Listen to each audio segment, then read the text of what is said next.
Alassane Ouattara, avec la complicité de la France, sème la chienlit au Mali. Un commando ivoirien opère et commet des attaques çà et là pour créer le chaos au Mali.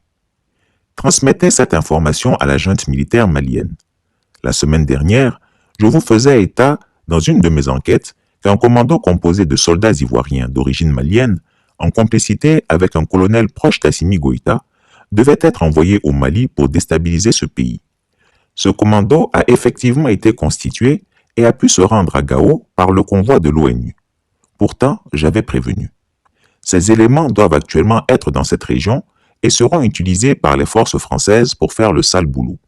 Il est urgent que la junte militaire malienne creuse cette information. Alassane Ouattara a fait acheminer des soldats ivoiriens sous couverture et convoi onusien et sous entraînement des forces françaises au Mali. Ils opèrent actuellement dans la région de Gao.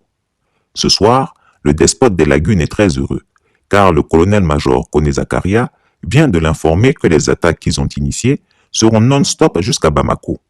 Pour ces mercenaires, c'est la fin de la junte militaire malienne, donc c'est la fête chez les Ouattara. Ce commando ivoirien fera des dégâts dans ce pays. Ils vont essayer de créer la chienlit au Mali. Ils commettront des attaques par-ci par-là, juste pour créer le chaos. Depuis des lustres, j'informe les Maliens, mais j'ai l'impression qu'ils ne m'écoutent pas. Comment expliquer la tuerie des commerçants mauritaniens alors que le Mali sollicite le soutien de la Mauritanie? Comment cela serait possible? Personnellement, je soupçonne le commando d'Alassane Ouattara. Que des enquêtes soient menées par les autorités maliennes. Chris Yapi ne ment pas. Retrouvez Chris Yapi sur son nouveau compte Twitter, ses 2 chaînes YouTube, sa chaîne Dailymotion, Instagram et Mediapart.